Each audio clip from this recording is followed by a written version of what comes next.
Everybody, got some good news for you. Looks like we're going to be moving towards having public mass again.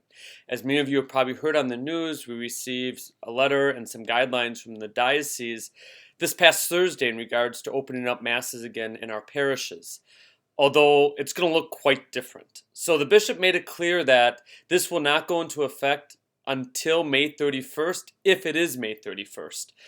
We got a lot of work to do between now and then, and there's still a lot of things shaking out about what we can and can't do in the state of Wisconsin and what really is the best thing for everybody. But it is a good first step. It's obvious that the Wisconsin bishops have been working quite hard on this. I was quite surprised just how quickly the bishop emailed us. I wasn't expecting to hear from him so soon. And just from the level of detail and preparation and the documentation, it's clear that this has been a long-running plan. So just a couple of highlights. The first is we're only going to be able to have 25% occupancy in our churches for these masses. So for St. Louis, that means 55 people. For St. Bernard, that means 90 people in the church proper, but can put another 20 people in the gathering space and another 20 people up in the choir loft, maybe in the future. But 55 and 90.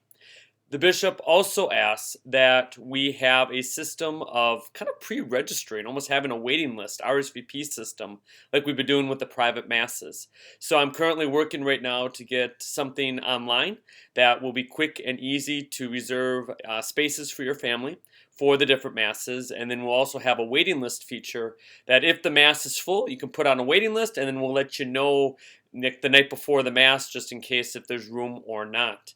But we do need to record who is at Mass just in case there is someone who tests positive. Then we can contact other people and just say, hey, someone was positive at the Mass type of thing. And that is one of the state policies as well.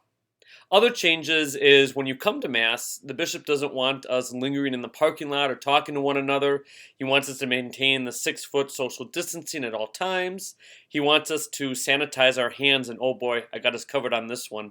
I actually found a company in New Jersey who has foaming hand sanitizer solution and is basically a supplier for the VAs and a lot of hospitals, including some of the big systems in Wisconsin. So we ordered medical grade foaming hand sanitizer. It doesn't have a residue.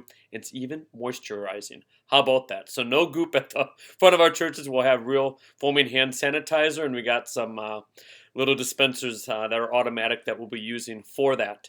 So hand sanitizing, we're going to have a coordinator with a team who's going to assist in getting us all to our spots in that. Another thing is there'll kind of be assigned seating. We can only sit at St. Louis in every third pew and at St. Bernard's every other pew. And there needs to be 6 feet between families. Even if you use the same pew, you got to have a space in between. And so we'll be marking those things out on the pews in some decorative, beautiful way so that that's very, very clear. Another thing we're going to need to do is we're not going to have a presentation of the gifts during offertory. There's going to be no collections during Mass. Rather, you'll be able to drop your envelope on the way in or out. We're also not going to be using missalettes or books. I'm looking at creating a little pamphlet with our copy machine that you can take home with you and bring back, and then of course have copies for those who forget. Anyone who gets 10 copies stored at home during this time, you get the prize of being very, very forgetful. I'll have an award for you or something. But we're just little details that we got to work out. Also, we won't have extraordinary Eucharist ministers. It'll just be me giving out communion, of course, with sanitized hands before and after, all these things. So we're working through it. The diocese has the first training session this coming Wednesday at 1 o'clock. I will be inviting many more people. Some of you don't realize it yet, but the bishop doesn't want anyone really part of the team per se who's at high risk. So I'm really going to be looking to a lot of our families, people my age, a little bit over, if you will, to really help out with this as an act of service. And I think many of you know who you are. We also have a number of people with medical background in our parish. We're so blessed. And I'm talking to some of them already, and we'll talk to some of you here pretty soon just to see what your availability and willingness is. The other thing with the Mass is we need to leave in an orderly fashion. So they'll be almost just kind of streaming out without lingering or talking or shaking hands. And I know we all want to see each other again, but I think these little sacrifices that we're going to need to make is so that we can have Mass. And remember, we come to visit Jesus and we're going to be able to sing together and pray together. But there definitely need to be a new consciousness for these next couple of months while we do this new form of Mass. I'm very thankful to our bishop, though, because I've been looking at other states in the Midwest, even other dioceses in Wisconsin, and our bishop has really taken a good and moderated approach to this, and I think it's safe. I know the people who were at a meeting on Friday felt that these were good guidelines.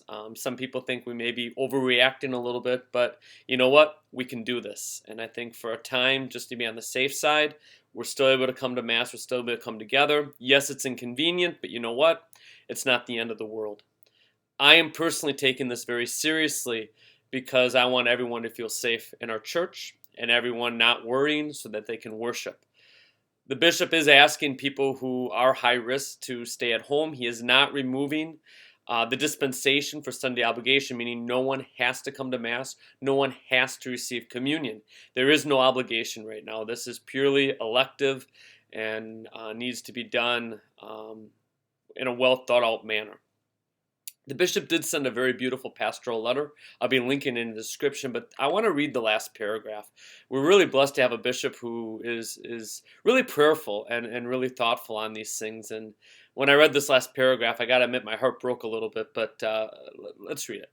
He says, "Finally, may I offer a personal word for all of you, my dear brother priests and dear people of God. I've heard from many different sources, phone calls, emails, letters, and even public media, that many of you are upset, angry, and hostile about my apparent insufficient care and concern for you, and for what many of you think is my lack of love and respect for the sacramental life of the Church.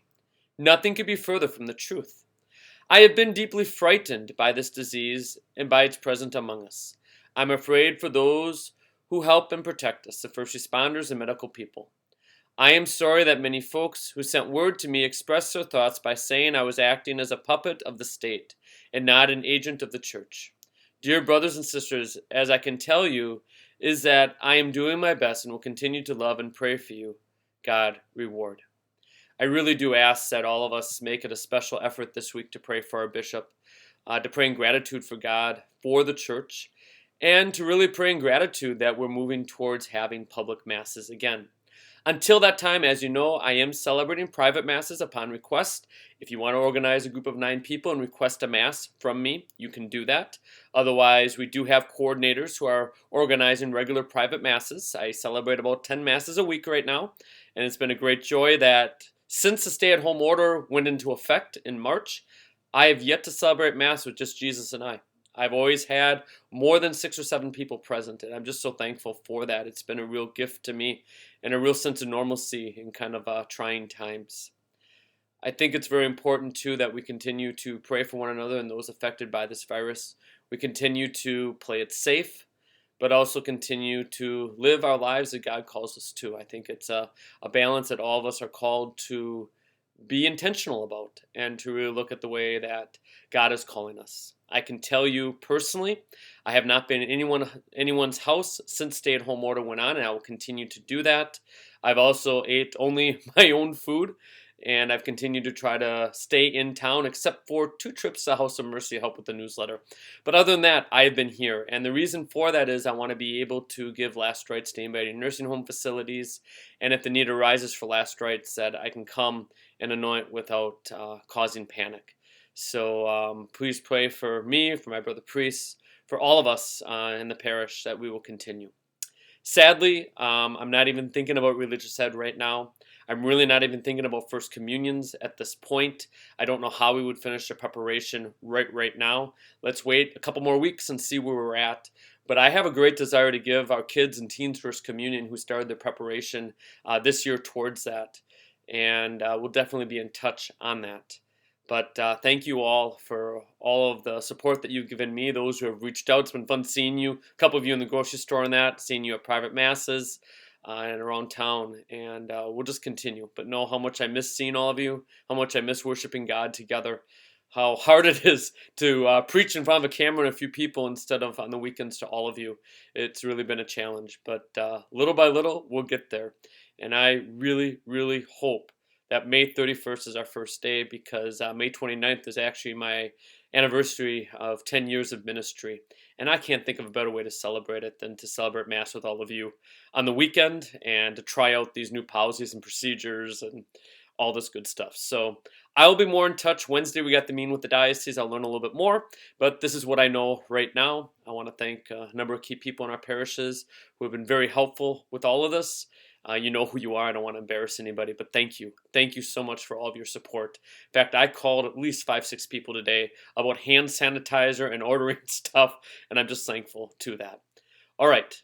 We will be in touch. I hope you all have a wonderful weekend, a wonderful week. Hopefully you've gotten to enjoy the weather today, Saturday, and we'll build an ark tomorrow on Sunday. God bless all of you. Let's keep each other in prayer. Bye-bye now.